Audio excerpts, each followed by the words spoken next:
ازيك يا نورة؟ أنا كويسة. ها؟ أنا مروان. أنا أول مرة أشوفك في المدرسة. وآخر مرة، دي رابع مدرسة نقلها. إيه ده ليه؟ مش باين عليا السبب؟ شكلي مش غريب مثلا؟ الموضوع ابتدى ببقعة صغيرة قوي تحت عيني لحد ما وسعت وغطت وشي كله. وقتها ما كانش عندي مشكلة، مش فارق معايا. كانوا أهلي مفهميني إن ده مرض واسمه بهاق. المرض ده ما ضايقنيش، بس انتوا اللي ضايقتوني. انتي عارفة إني بحب الفسحة قوي؟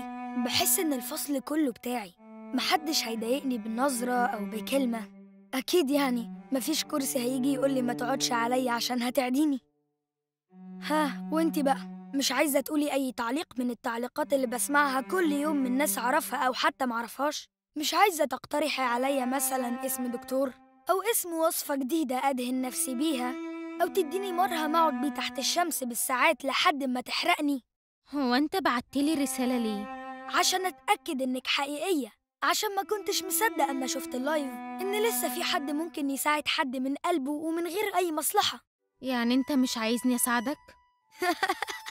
تساعديني؟ أول ما جيت المدرسة دي خدوني المرسم عشان يعرفوني على الطلبة اللي هدخل مسابقة الرسم معاهم. عارفة وقتها اتقال لي إيه؟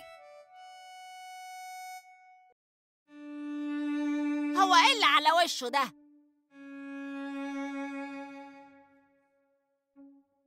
مروان زميلكم الجديد اللي هيشارككم المسابقة. وريهم يا مروان رسمتك بعد إذنك.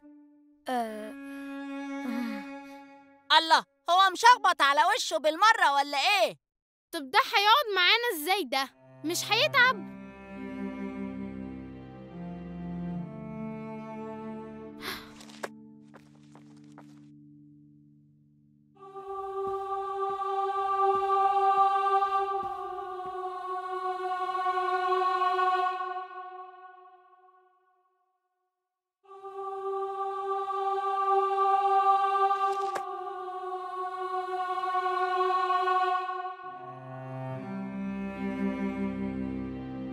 مفيش حاجة تتعمل، هيفضلوا شايفيني أقل منهم مهما عملت.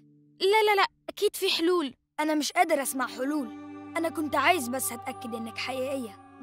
بس الحلول كتير، مش بس الطبية، كمان أنا المرض مش بيوجعني وشكلي مش مضايقني، هي الناس اللي متضايقة مني، مش أنا اللي متضايق منهم.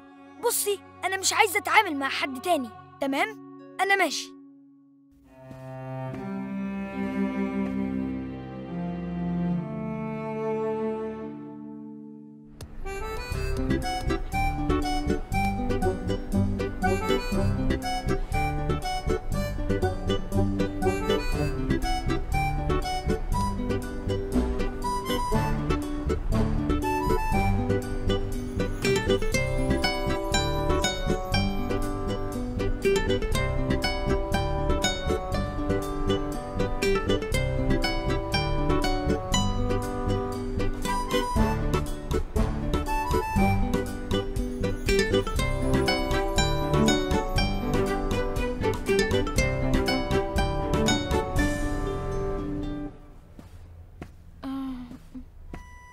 كنت بنادي عليكي من شوية، انتي ما ردتيش عليا ليه؟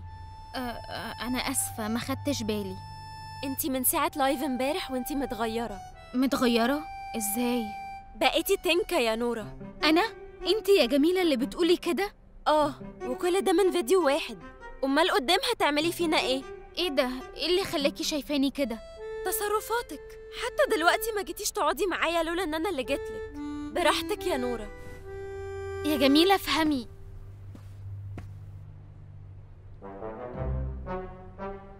نور، هي السندوتشات دي بتقول ايه؟ طب وما اشتريتش من الكانتين ليه؟ ها؟ حرموك من المصروف. لا، بحوش عشان لو عطلت في الموضوع اللي كلمتك عليه. هو انت الفلوس اللي انت عايزها دي هتجيب بيها ايه بالظبط؟ كاميرا وسبوتات إضاءة. طيب حلوة قوي، هاتلي سندوتش بطاطس وبعد المدرسة هقابلك عند النادي أخلص لك القصة دي كلها.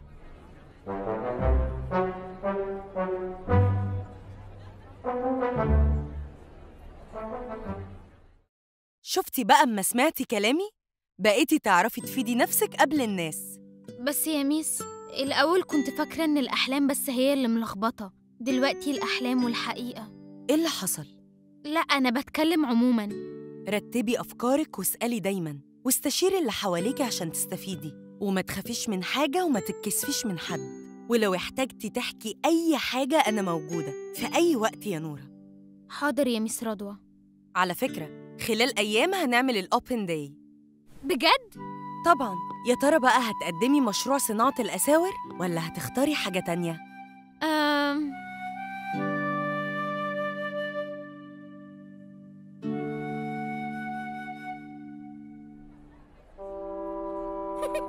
ايه، نشغلك اغنيه عن غدر الصحاب؟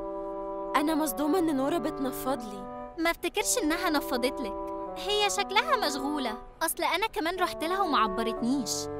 معذوره نورة، هتعمل ايه ولا ايه؟ ما عندهاش وقت لاصحابها. ما تزعليش يا جميله، اكيد اول ما هتفضى هتكلمك. انا عايزه اواجهها بموضوع تمارا. مش دلوقتي، سيبيها اليومين دول تفرح شويه. طب انتوا تعرفوا هي مكانها فين؟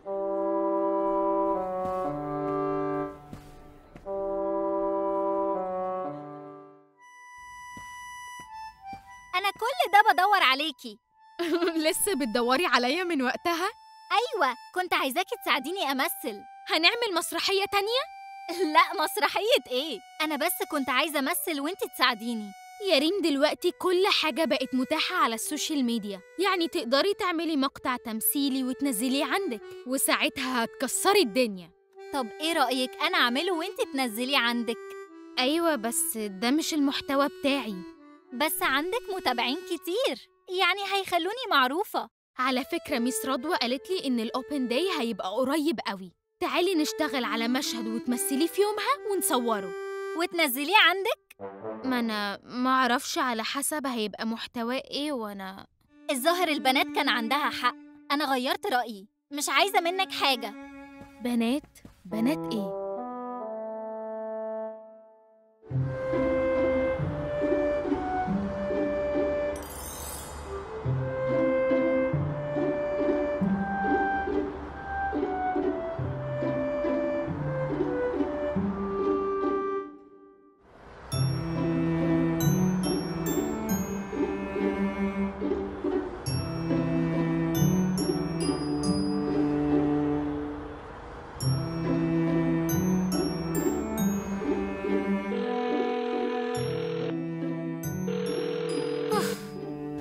بقولك ايه، نور ما اتصلش بيكي عشان بكلمه ومش بيرد.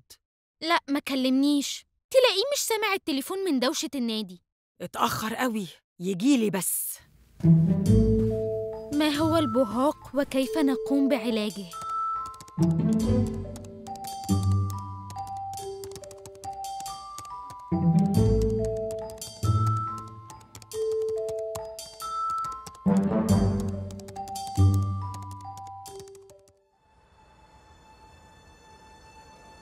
يعني هيديني الفلوس أول لما أصور له الفيديو؟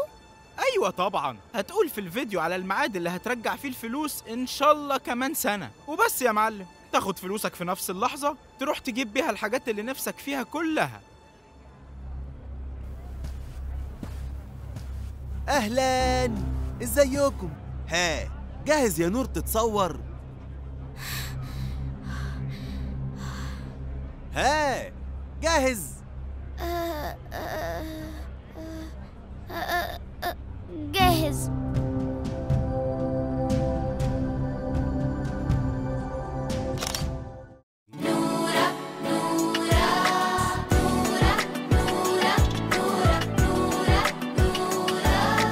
بنت من البنات، مصرية واسم مصر، وسام على صدرها، لسه للدنيا طالعة، ومعاها الصبح طالع، ونداها على شعرها